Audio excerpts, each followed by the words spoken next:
Guys, it's Luke here for Simbox. Delighted this evening to be joined by Jordan, the Thrill, Gill. Jordan, how are we doing? All good, thanks. Can't complain. Good man. So yeah, really excited to have the opportunity to speak with you this evening. We got the big fight announced with Zelfa Barrett, another domestic dust up for yourself, 13th of April. Very excited, I'm sure, for this fight. A quick turnaround from the Michael Conlan victory. Take us through how this opportunity came around, Jordan. Yeah, it was just a case that I think me and Zelf are in very similar positions. We've both, done the British scene and become European champions, and we both want to fight for world titles. And obviously, Zelf has already fought for a world title, and he wants another crack. So we're both in similar positions. We're both with the same promoters, so it was a easy fight to make. Obviously, Matchroom had options on me after my win against Conlan, and it was a case where we want to put you in with Zelfa. And we'll make it an eliminator. And whoever wins will get a world title shot. So, it's a no-brainer. These are the fights that you got to have. You got to beat, everyone at world level to get them shots, and something that you can't turn down. So, yeah, I'm excited. Absolutely. I think it was one of those fights that of course, you was down at featherweight for a long time, and Zelfa's been up at super featherweight. But as soon as the opportunity arose, it was almost like a fight that made too much sense to pass up. Like you say, you'd done the domestic route, and it was a fight that we didn't know we wanted. But now everybody, the reaction to the announcement was like, this is a brilliant fight, and it certainly got tongues wagging, and eyes will be watching come April 13th. From your point of view, take us through your opinion of Zelfa as a fighter. Like, what do you think he does well? I think he does a lot of things well. I think, he's a very good, well-rounded fighter. He's a nice guy. Every time I spoke to him, he's been dead sound, he's been respectful, and it was always one of them where, we all say, oh, we'll have to get some round sparring in, and it's never actually happened, but now we're doing it for real, over 12 rounds in 8-ounce gloves. So yeah, it's exciting. I think he's a good boxer. He moves well. He's got the height and the reach on me. He's a natural super feather, and yeah, I think he punches hard. And if it comes down to it, he can have a fight as well. So yeah, he's quite versatile, and I'm gonna have to pick the gaps and be careful. But it's a great fight. Absolutely. I think it's one of those fights where, as much as it is a good domestic dust up, it's not necessarily a grudge match. It doesn't need that bad blood there. And that from a sporting aspect, it's just two guys at the peak of their powers uh, going at it. And as fans, we can't ask for much more. That's it. I think obviously when you got two guys that are nice and respectful, good guys, you don't need the bad blood. Everyone just wants to see a good fight. It spices up a little bit.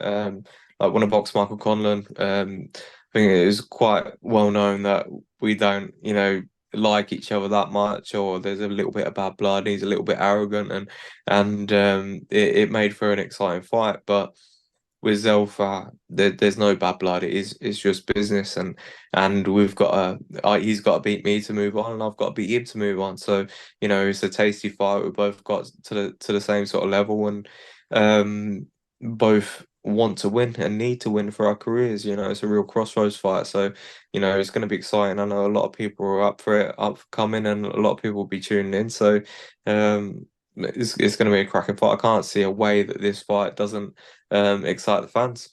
Absolutely. It's another fight where you're going to your opponent's backyard, of course, at the Manchester Arena. Zelfa, a proud Mancunian. You've just fought Michael Conlan in Belfast. Is this what is getting Jordan Gill's juices flowing at the minute? Is that giving you that extra 1%, if you like, to go in there and put on a performance in the backyard of your opponent? I mean, not really. I want to perform anyway, whether it was in Timbuktu, Peterborough, Manchester, Ireland, wherever. I just want to perform and I want to win.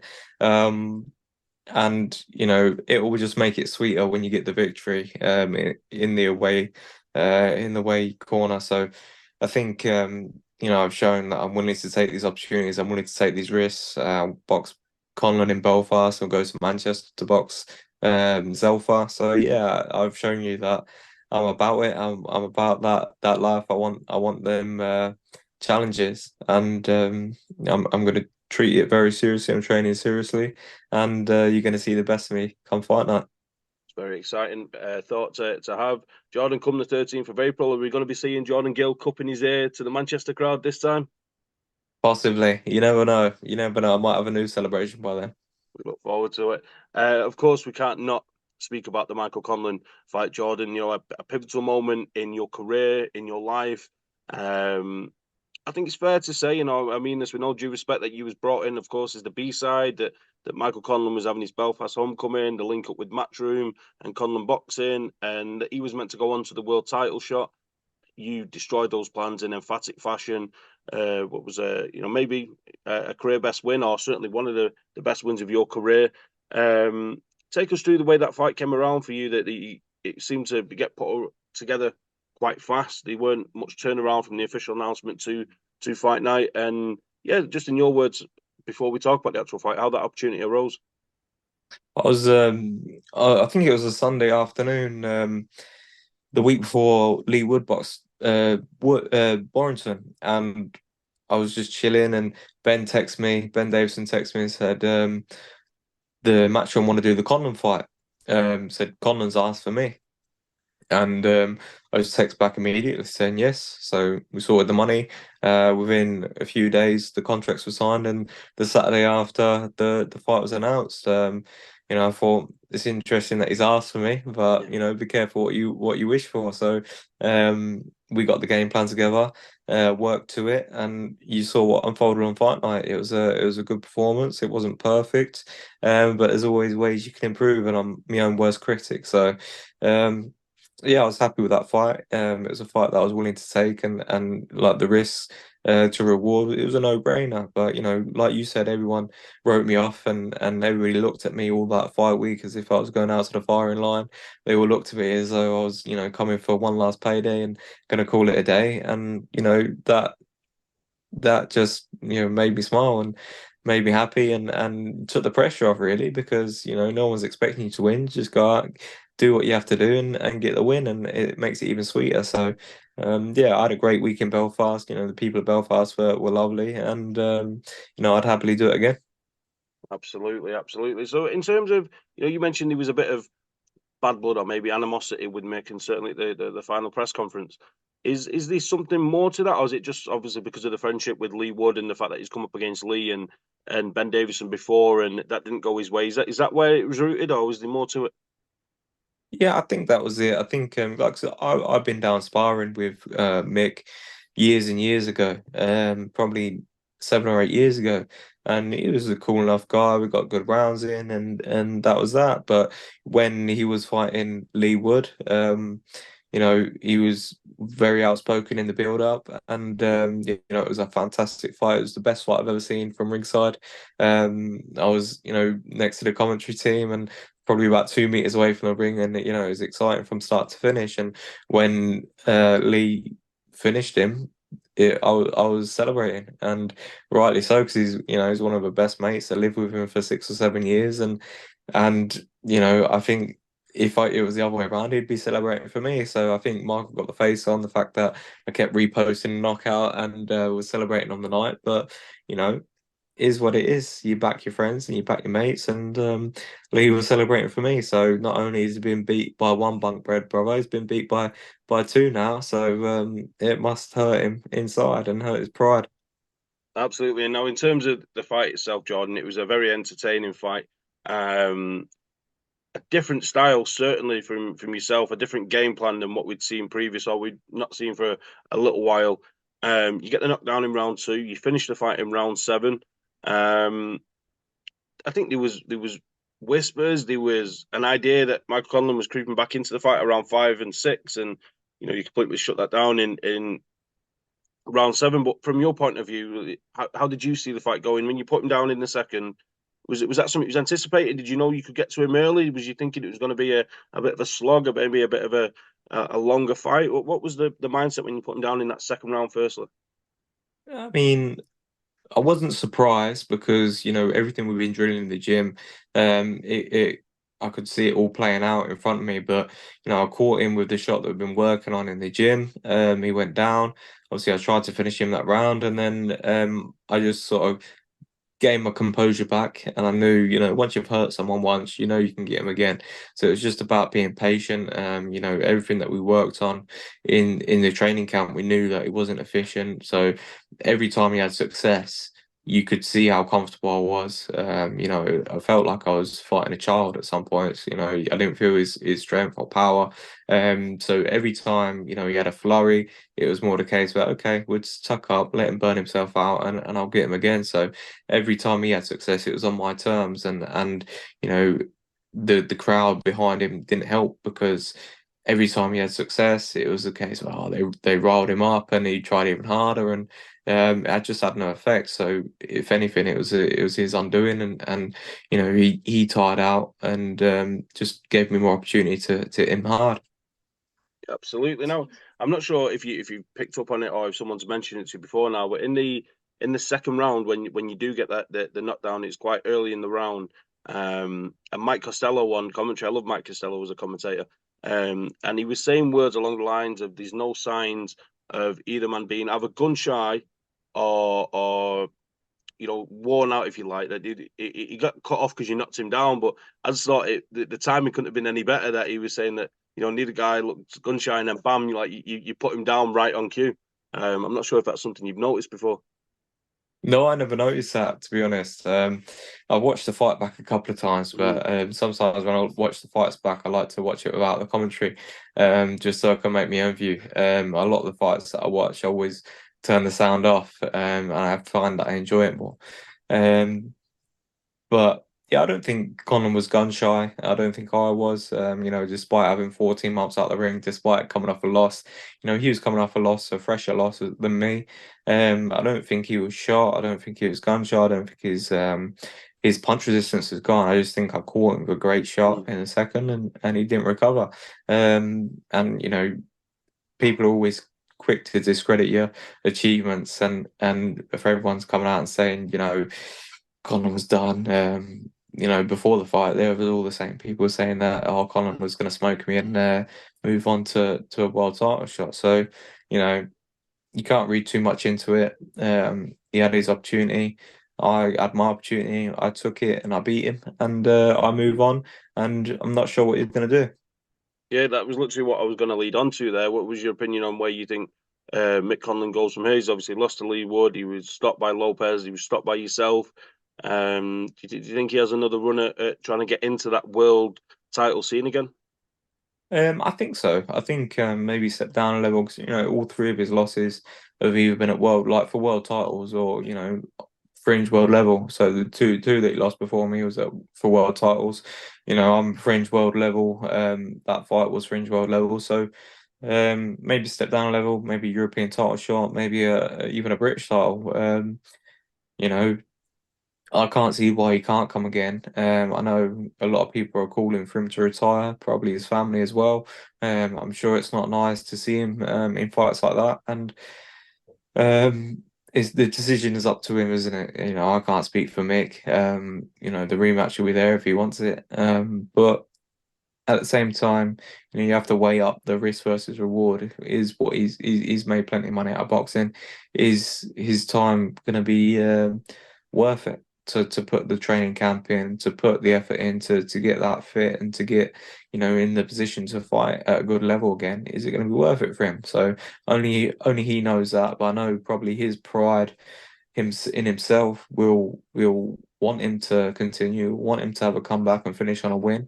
But he has to do what he wants to do, and I can't speak for him. I'm sure no matter what he chooses, he'll be fine. He'll have a good life. He's achieved a lot in the sport, amateur and pro, so he can be proud of what he's done. Absolutely. Now, with yourself, Jordan, with this fight, like you say, you had a breakaway from the ring.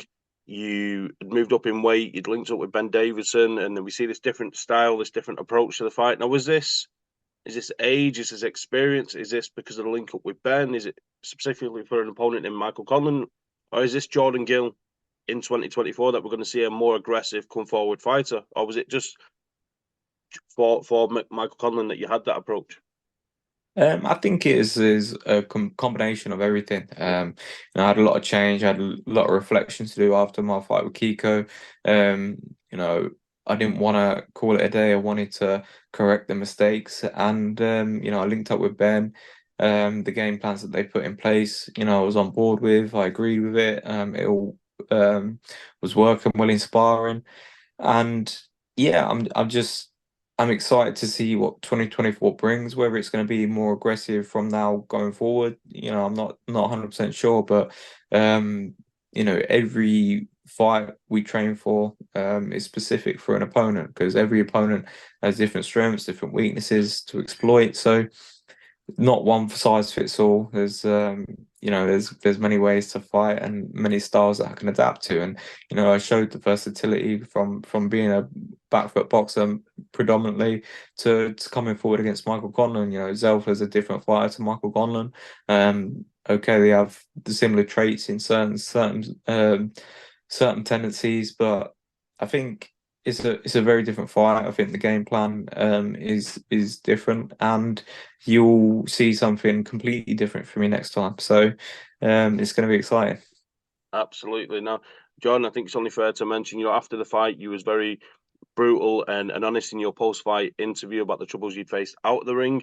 You received, rightly so, a lot of plaudits for that online and in the boxing forums. Just touching on that briefly, how important was it for you to be able to speak out about that? Because it's very difficult for people in any walk of life to bare their soul, if you like, and for you to do it on such a platform at such a moment, must have been quite liberating, but also very difficult. Yeah, I mean, it wasn't something that I planned to do. When you come off a big win like that, your emotions are riding high. I was given the platform, I was given the microphone. I thought, it's important to explain to people how hard it was, not just in training, but how hard in life it was to get to that point. And hopefully, I've had hundreds and almost thousands of messages from people saying, it helped me in this way, it helped me in that way. My mental health has not been great, and I really found your speech inspiring.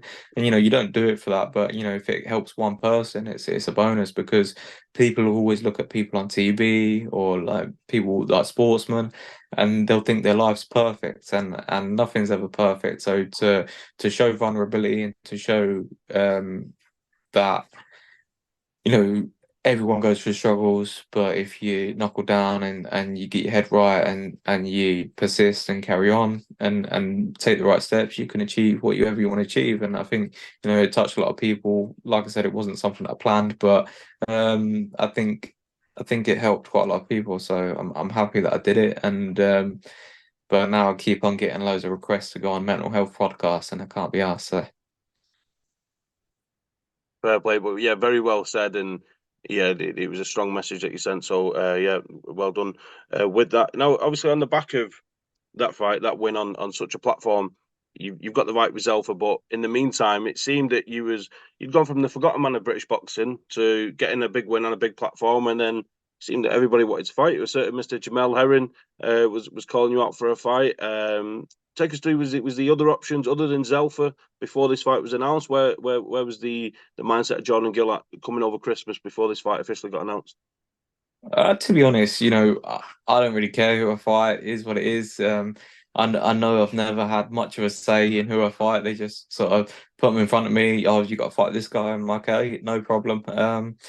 And is what it is. But when you get guys like Jamel Herring, who's former world champion, calling you out, you think, oh, I must have done something right because it's nice to have your name called out for a change. And yeah, it was nice. It was a fight that I'd entertain. But as far as Matchroom concerned, I don't think they had any other names in the hat other than Zelfa. So that was the only fight presented to me, and it was the one that I took, and is what it is. So maybe Jamel will get a chance after Zelfa.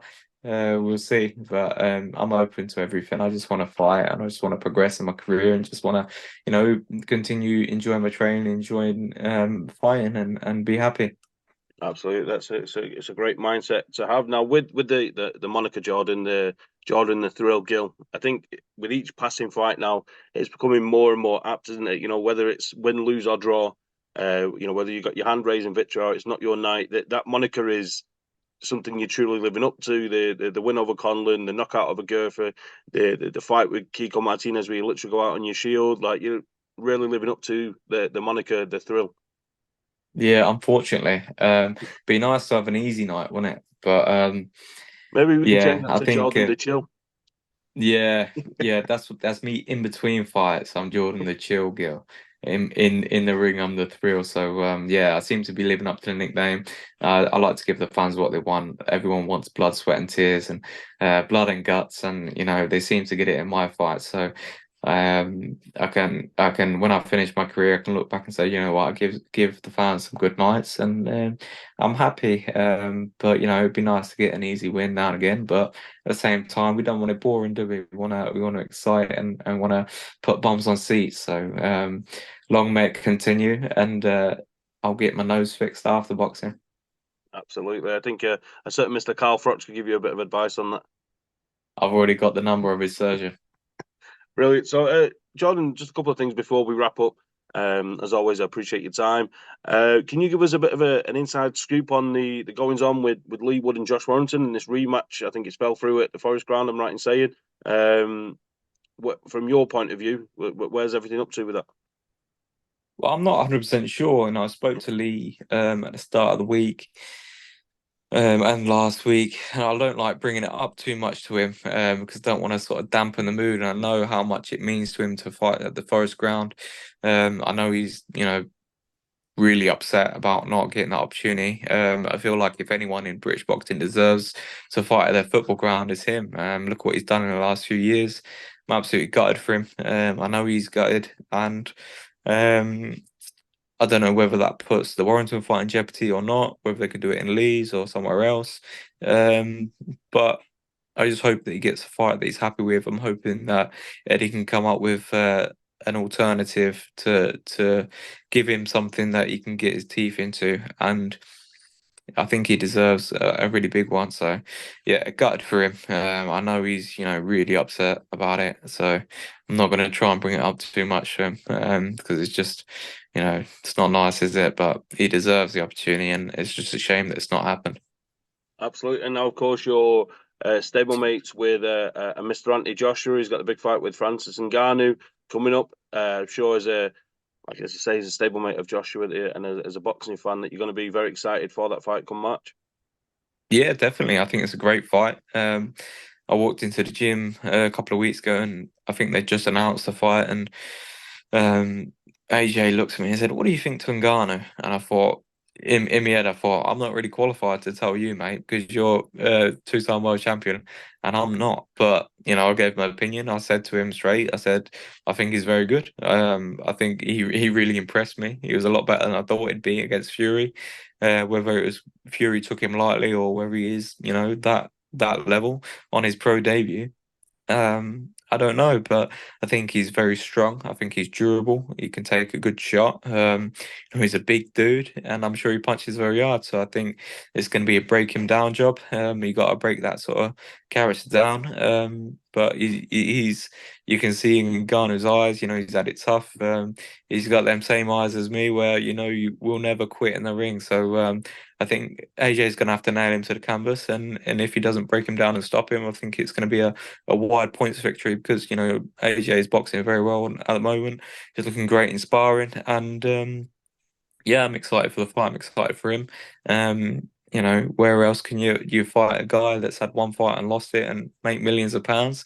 So he's cracked it, mate. He's cracked it. So I'm excited for him, and it sets up a massive fight with Fury because I think no matter what comes at AJ on the 8th of March, I think that he will do a better job on Ngannou than Fury did, and that just gets more people talking, just makes it a bigger fight for Fury and Joshua to come together and get that on. Absolutely. And finally, this interview is coming hot on the heels of the official announcement of Josh Taylor against Jack Catterall 2, the rematch. It will be going down in Leeds in April, the end of April. Another big fight landing in the UK. What's your opinion on that fight, Jordan? I think it's a great fight. Obviously Taylor's been beat recently by Lopez. Catterall's been on a good run of form. He's beat um beat Linares, beat Foley. So yeah, it's a great fight. It's a fight that's gonna have plenty of narrative after the controversial decision the first time round. I myself, I did think that Catra won the fight, and it was the night before I boxed Karim Gurfi for the European title. So I remember watching it the night before and thinking, oh, hopefully the judges are on point for mine. Obviously, I didn't need him in the end, but yeah, it's like as a boxer, all you want is a fair shake. If you lose the fight, you expect to lose the fight. If you win the fight, you expect to win the fight. And you know, it's not always that simple, is it? So, all you want as a fighter is to have a fair decision, fair judges. And I feel like Cattrall was a little bit hard done by that night, and I think that will have stayed with him because he's not going to get the opportunity to fight for all the belts. In this fight. And, I feel like that was taken away from him the last time. But, Taylor will be up for it. He'll be, there'll be plenty of back and forth and plenty of needle there after all the social media interactions. So I think it's going to be spicy. And may the best man win. Absolutely. We look forward to that. Jordan, is there anything you would like to add before we wrap up? Who's the signed glove in on the Lonsdale one behind you? On the Lonsdale one, it's Tyson Fury. And the top one's Anthony Joshua. Yeah, it is. It is, yeah. So you've ranked Joshua at number two, Eddie Hearn's number one, and Tyson Fury's a bronze medal, is he? You know what it was?